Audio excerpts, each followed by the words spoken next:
Friday. It's good to see you guys. It is the what's the time today? Today is the 4th the 4th of June. It is Friday. It's good to be back. I know last week did not do Fiverr Friday, I believe, because I believe I had some things that I had to take care of, or it was away because it was Memorial Day weekend, right? So it is great to be back.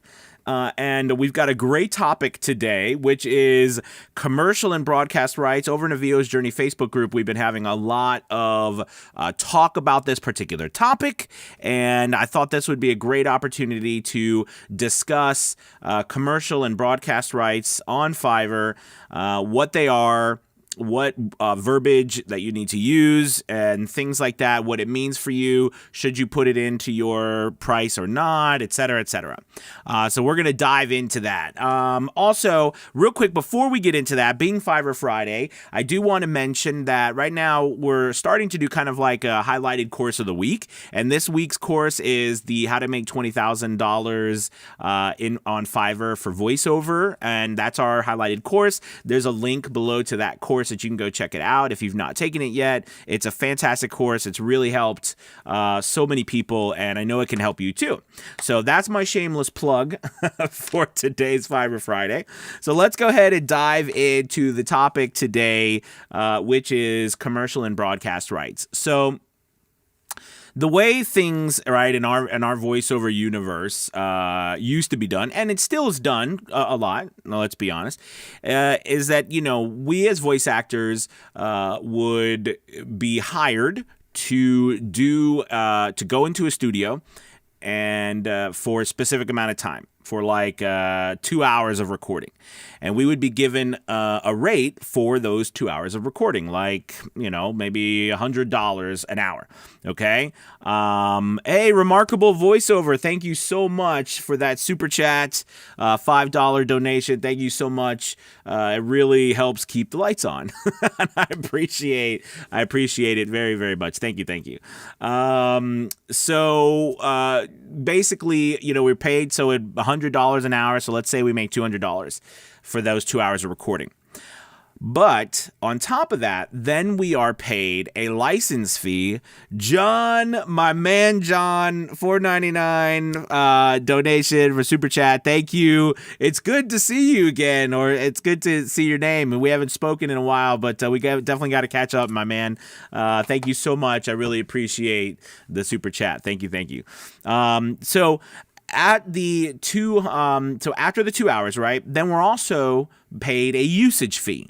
Okay, like a usage fee of our stuff, right? Like, for example, rights to use our intellectual property to the voiceovers we just did for 6 months or a year.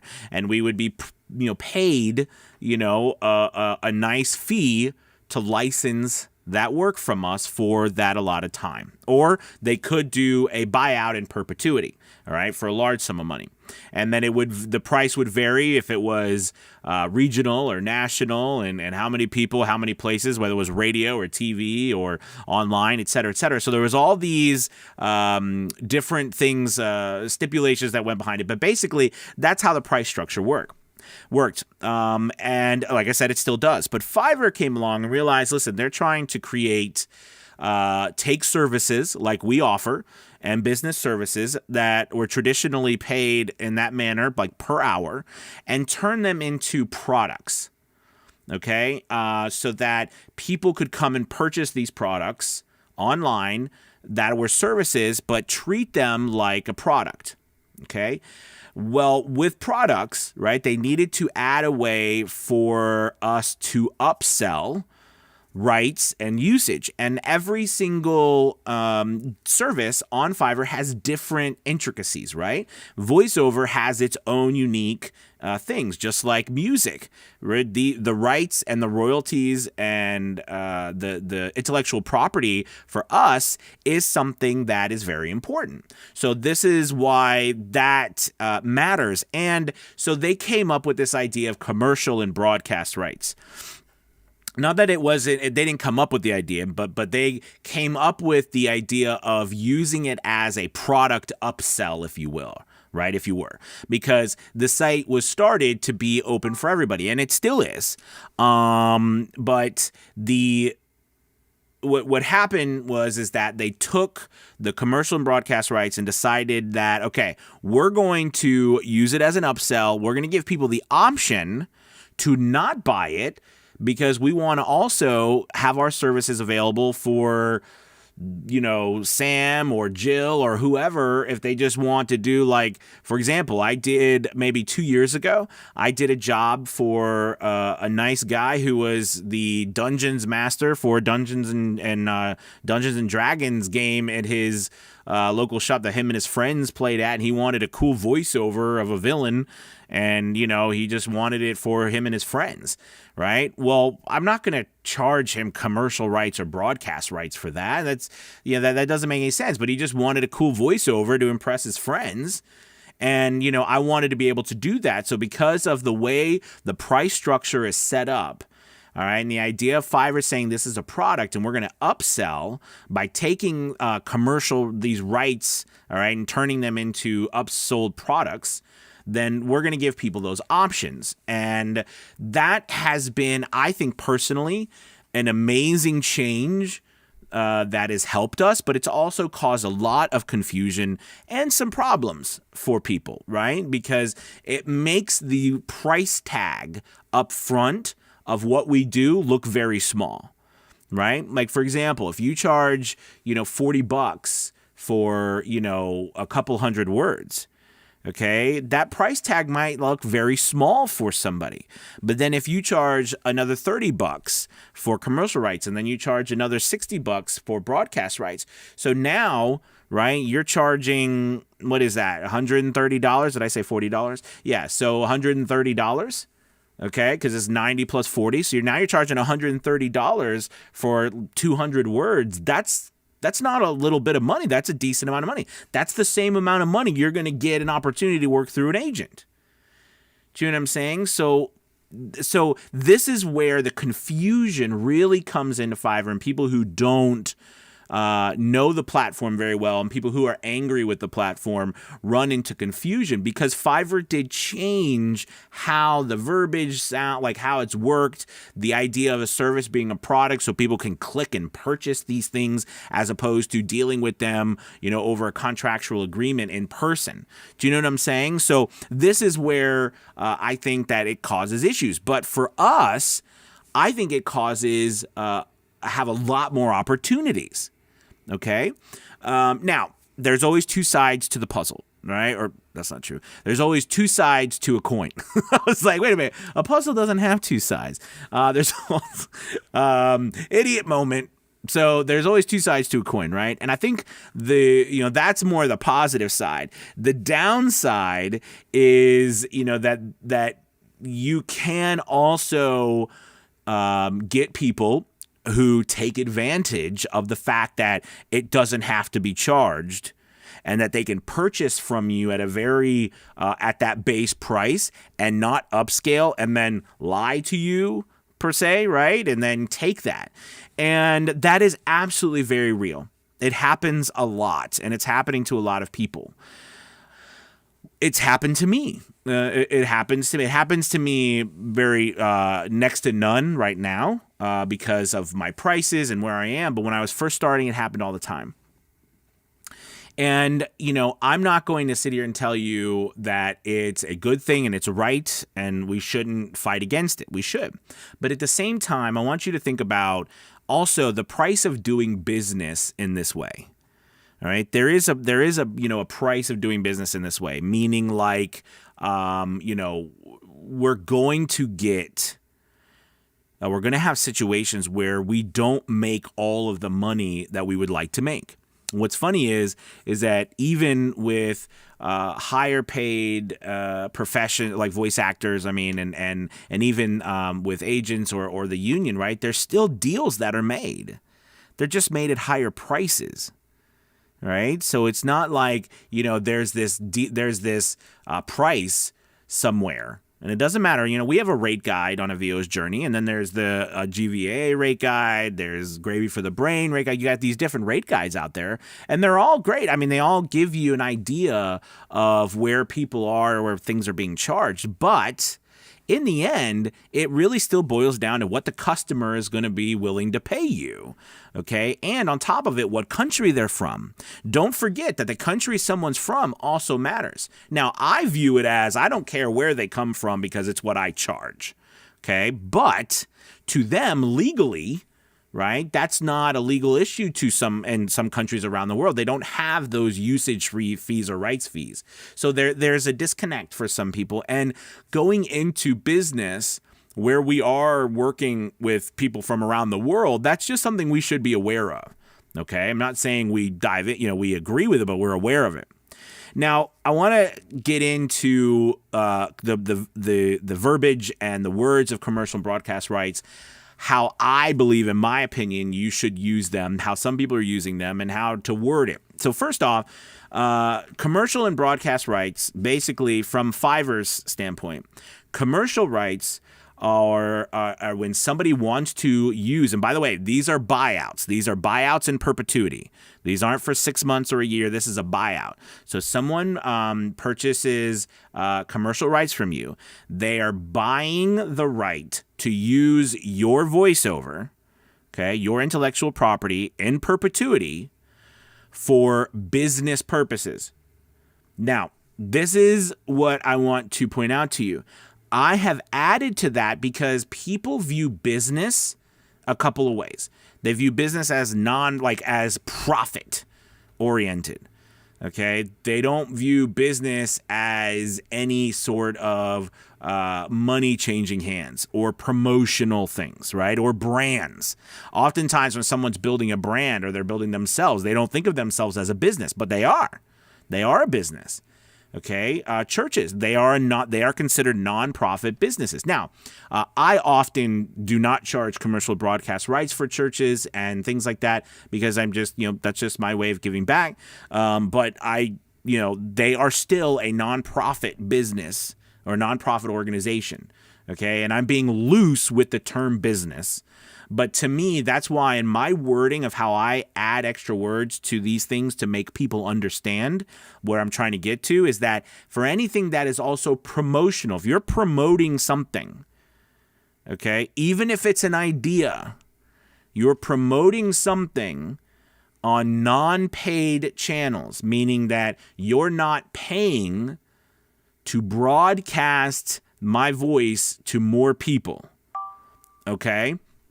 Then that's what that means, okay? Commercial rights. And remember, again, it's a buyout. Now, broadcast rights are going to be someone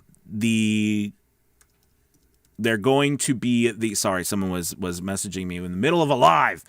So broadcast rights are going to be anything, a buyout of your work in perpetuity for any paid channels. Like, for example, TV, radio, or, right, YouTube ads.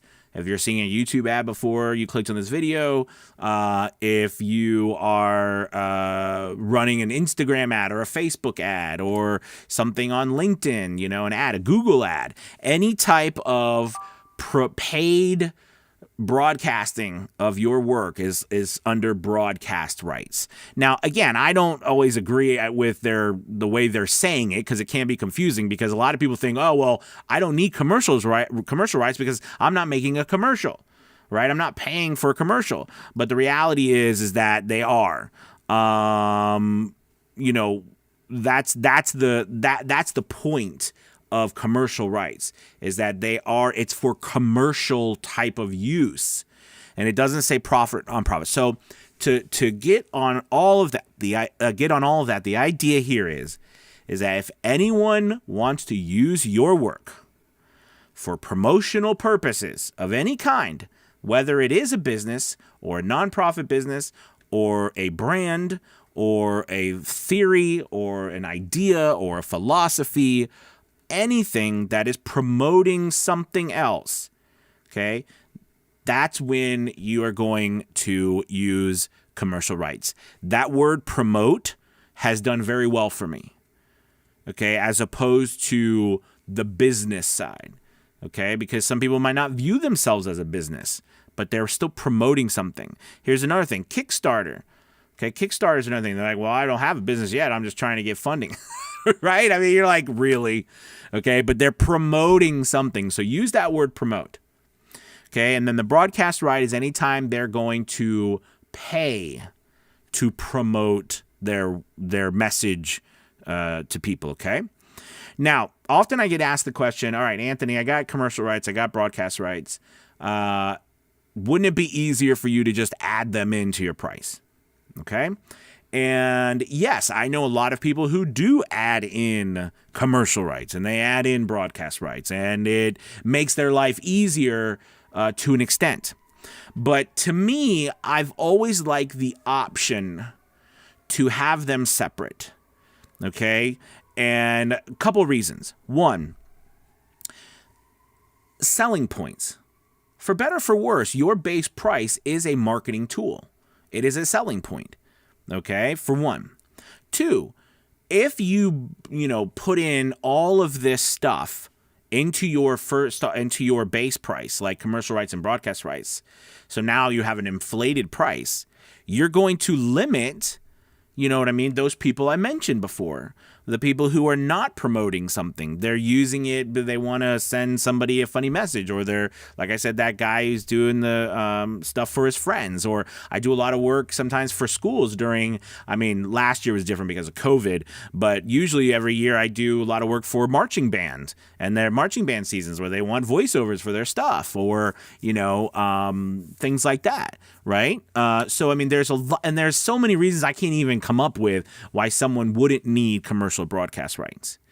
But for the majority of everyone else, about 80 to 90%, they do. However, my thought process behind it is that by keeping it out of your price, you're actually able to charge a little bit more and make it more customizable. The key to all of this is expectations, upfront expectations, making sure that you are writing down in your description, in your FAQs, in your requirements section, do you need commercial or broadcast rights? Don't forget to get commercial or broadcast rights. Do you need commercial rights? Yes or no? Do you need broadcast rights? Yes or no? This is super important to put everywhere you can. But it's also just as much as important to make sure that you do it in a kind way, right? That you don't say, I will not work with you if you don't buy commercial rights. Well, that's okay, to say, but if you think about it, like if you've got all these things that you won't do, think about it. Think about you have you ever been to a place where there's a bunch of signs everywhere that says, don't do this, don't do that? Like you get this feeling like, okay, you don't really want customers, right? You don't really want me to be here. I'm just kind of an annoyance to you. Okay. You know what I mean? Like we want people still to think that we want to work with them, but we can do it in a different way. So the wording I used before about any time that you would like to, anytime you're looking to promote your message, okay, on social media, online, on your website, on it's not going to be TV and radio because they're going to have to pay for that. So it's usually they're going to be on their website. It's going to be on, social media, online. Anytime they're going to promote something without paying extra to broadcast it to more people, that's commercial rights. And anytime they're going to pay extra to broadcast it to people, that's broadcast rights. And if they do them at the same time, they're going to do both. I charge both. And some people ask me that question quite often. Do you charge both, or do you always charge both? Or for example, let's say they're doing broadcasts. They're paying extra to broadcast rights. Do you charge broadcast and commercial rights? Here's the thing. I personally will when someone sends me something, I don't even know what they're doing. They ask me for a quote. I will always send them the full price. I'll send them broadcast rights, commercial rights, and the price of the words right up front. I can always go lower, but going higher is a lot harder. So I send them all. I always send quotes with everything in it. But technically, right? If they're just paying to broadcast it, they wouldn't really be paying commercial rights. Because commercial rights is just for the other one, right? It's supposed to be upsells based on specifics that people need. And it's supposed to give you more opportunity to make more money, right? And I right now, the work that I do, all the voiceovers I do on Fiverr, about 80% of them all at least purchase commercial rights or broadcast rights. When I was first starting out, 2%, 2% of people did it. So that's what I'm. Sorry, person messaging me again. I'm dealing with something with my website, and I'm trying to figure out something. So, anyways, that's what I recommend that you do when you are trying to, upsell commercial and broadcast rights. Make sure it's everywhere. Make sure they are separated. Whatever you do, don't charge $5 and add in commercial and broadcast rights for $5. So everything's $5. It's all included. And I'm not talking about the price. I'm talking about just the fact that it gives you no room to upsell, right? It gives you no room to make any more money. And that base price is literally there just as the base price. It's like you go somewhere, you go to, even McDonald's, right? And you upsell to a value meal, or you upsell to large from medium. All of those are just upsells. It's the same thing that Fiverr's doing to us, all right, or giving us the opportunity. All right, I've been talking a long time about this. I get off my pedestal. So if you're new to Fiverr Fridays, this is where you get a chance to type in your questions, your comments. I hope that was helpful.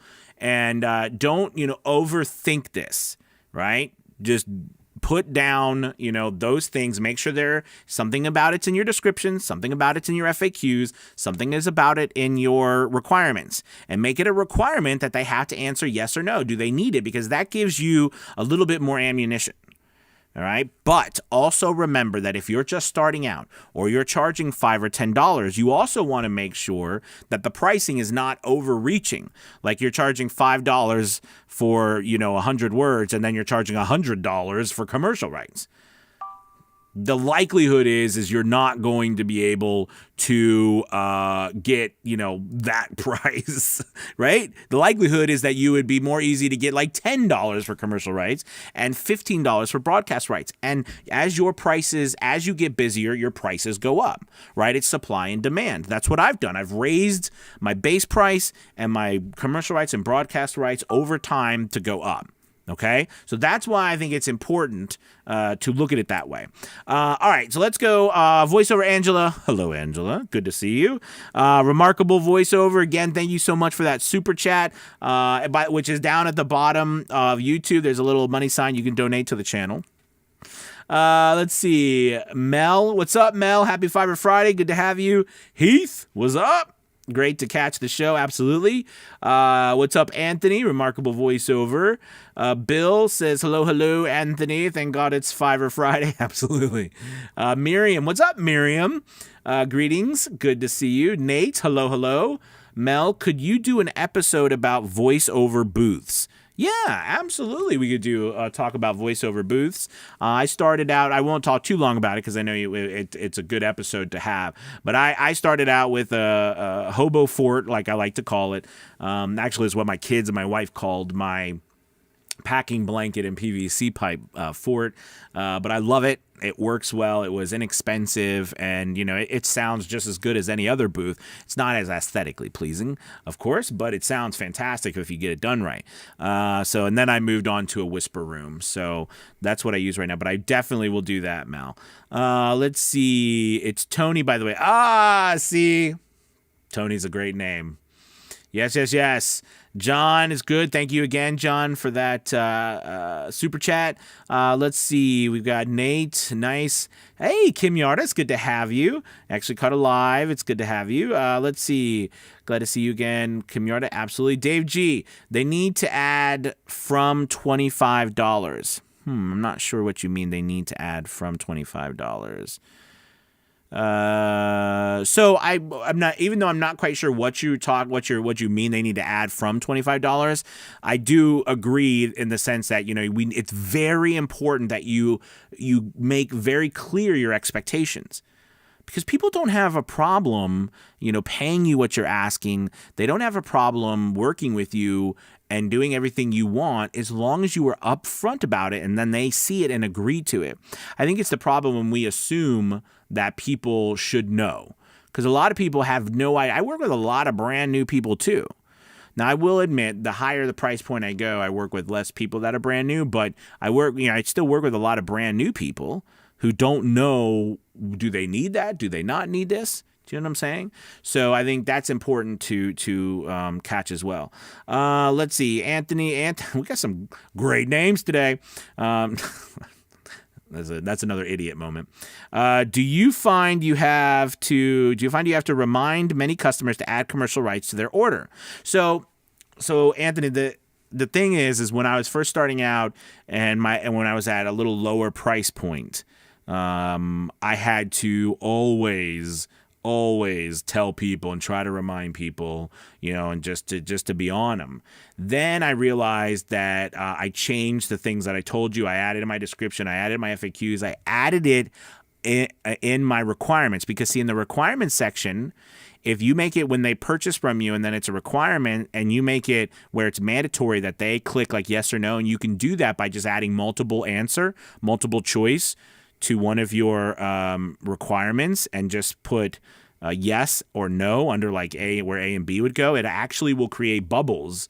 And they actually have to click yes or no. And then it records that when it sends them and you the order so that they have to say yes or no. Do they need commercial or broadcast rights?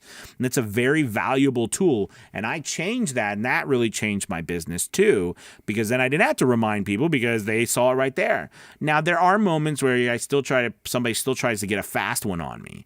And then honestly, if that happens and they do, this is exactly what I do. If someone orders from you without a custom order, but if they order from you regularly and they don't pay commercial or broadcast rights, and you're pretty sure that they're using it for commercial or they need commercial or broadcast rights, I will tell them that they need to purchase commercial or broadcast rights. However, and this is it, I will still do the voiceover and I will still deliver it on time. And I will ask them, please remember to purchase this. Okay? And here's the reason why. Because also remember, your time is also money, right? So you got to consider that if you are wasting all of this time, all of your energy, all of your sanity arguing with these people to get money from them, that they're never going to give you money and they're just going to piss you off even more, it's better to, help your stats, because just doing any business and running through Fiverr will help your stats. And know that Fiverr is a bulk. I probably should have led with it. This is an important thing. Fiverr, in my mind, is a place that you go to get bulk work, which I love. Because I love the idea of more work. If I'm doing 50, 60, 100 voiceovers a month, when I interviewed Red 2 years ago, she was doing 600 a month. Crazy at that time. So she might even be doing more. All right. But if I'm doing 100, I think last month I did 75 orders. All right. And I made $9,600 last month on Fiverr. Okay. And that was after Fiverr took their cut. Okay. So probably ended up bringing in $13,000 or $14,000 or something like that total. And then, I took a little under 10,000. Okay. And that was about 74, 75. All right, my average selling price is up close to around 90 or so. And the idea here is that, that price point, I'm going to get some really good business. But if you are not at that price point, you're going to struggle with asking people. I've totally lost my train of thought. Where was I even going with that? I don't even know. Oh. The amount of the amount of voiceovers I was doing, right? So at 100, Like if I was doing a lot of voiceovers, that's the bulk aspect of what I was talking about. And that bulk aspect brings you security. That's the whole point of this thing, is that it's supposed to bring you security, okay? Like that you're not doing 5 voiceovers a month, and if 2 of them go away, you know what I mean? That's almost 50% of your business. So when you're doing bulk, okay, doing at a little bit less of a price is not going to be that big of a deal. But if your whole business model is to do one voiceover every 3 months or every 4 months, that voiceover has got to count. Like that voiceover has got to be bringing in $20,000-$30,000. Okay. And so, that's up to you. I like the bulk aspect because it makes me feel like it gives me breathing room. But that might not be for you, and that's okay. But because of that, that's your pricing needs to reflect that idea. Okay, I guess is where I'm going with that. That was Ray, awesome info. Thanks. Thank you, Ray. If you're still here listening to my craziness. Let's see. Indy. Sorry if I said Endy. I think that's right. Let's see. For a new VO person on Fiverr, where would you start pricing with commercial broadcast rights? Yeah, so we talked a little bit about this just a moment before, but if you're starting out, any price point you are at, you want to make sure that they match up, in my mind, right? That they're not so far apart from each other that you're never going to make, like no one's ever going to afford that.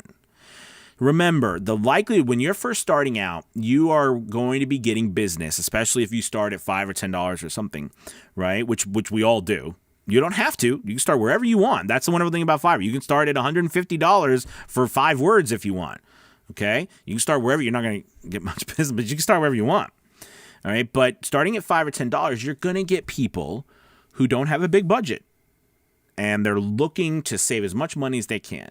Okay? So they're not going to have a lot of extra money to spend on commercial and broadcast rights. So you want to make sure that if you're charging $5, maybe you charge $5 or $10 for commercial rights, and then maybe $10 to $15 for broadcast rights. I typically charge more for broadcast rights than commercial rights, but I keep it very close. But here's the thing, and I want you to keep this always at the back of your mind, okay? That this is not the end with your pricing. This is the beginning. And as supply and demand, okay, I'm a big, believer in this idea. The busier you get, the more demand you are in, all right, the more you're going to raise your price because you have a limited supply of your time.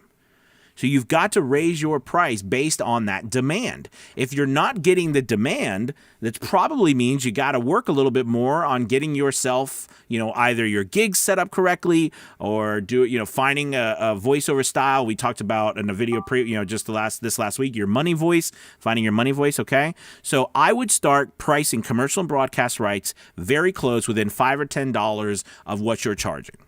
Okay. If you're just starting out. Sound good? Cool. All right, Jeremy, what's up? See you at One Voice Conference. Can't wait. Absolutely. Yeah, I was just on the messaging back and forth, J. Michael Collins, earlier today. And really super excited about that and getting all the information and the hotel stuff. So I'm really thrilled about coming down to Texas to be at that conference and speaking. So very excited. Let's see, Jason. By the way, if you're in that area or whatever, we got to get together. I don't know, we got to hang out or something or whatever, because I'm just going to be down there. We got to do something. Got to go out to dinner, something. So I can meet all the people. I know a lot of wonderful, amazing people in Texas. So let's see. Jason says, when one is ready to raise prices for the first time instead of lowering word count, $5, would you recommend raising commercial rights from $5 to $10 or raising base price to $10? Good question, Jason. So I would recommend, I always actually, if you're at the $5 price point, okay, that's when I would raise your base price first. And here's why. Because the likelihood is, and I'm just going to be open and honest about it, the likelihood is you're not selling a lot of commercial and broadcast rights, right? mean, a lot of people at that price point aren't able to sell those very regularly yet. That's normal. That's not a regular thing. Again, I'm not saying it's right. I'm just saying that's normal. Okay. And so you're probably, if you raise the back end prices first, you're probably not going to see any change. Okay, so you probably want to raise your base price. And I would actually raise them for the first couple of times in $5 increments. I would raise them simultaneously.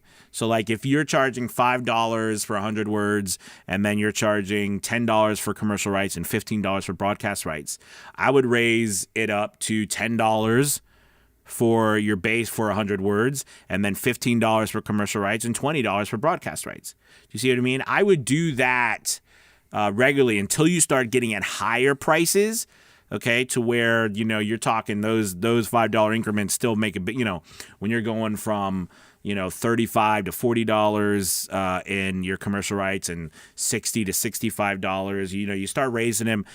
You can make a change, especially when you are selling lots of commercial and broadcast rights. If I change my commercial or broadcast rights, that's going to change a lot, like most of my jobs, because most people are buying commercial and broadcast rights from me now.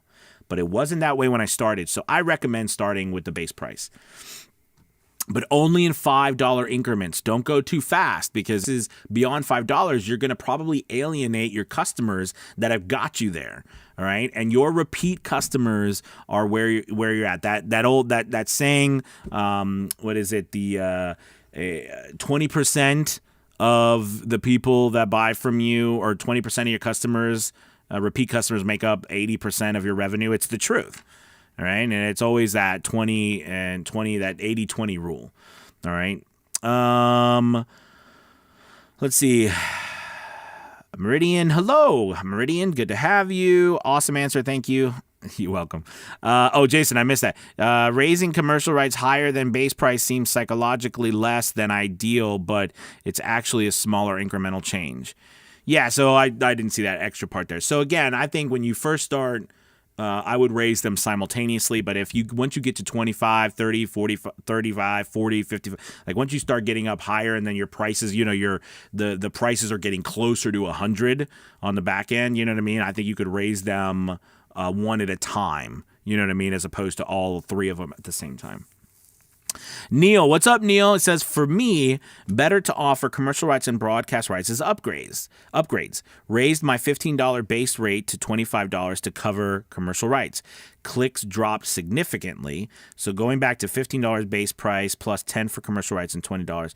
Okay, so I'm glad that and you raised it up $10. Okay. Wait. Raised my $15 base rate to $25 to color. Okay, yeah, exactly. Here's another thing too. Perfect example. If you add in, just like you did right there, and you add in commercial rights into your stuff, right? Every time you raise your base price, it's going to go higher and higher and higher to a point where, you're not going to be able, like, people are going to be like, okay, this is just not working for me anymore, because you've added both of them in. So to get a good, like, for example, if you add $10 plus your $20 and you put them together, right? So you have $30.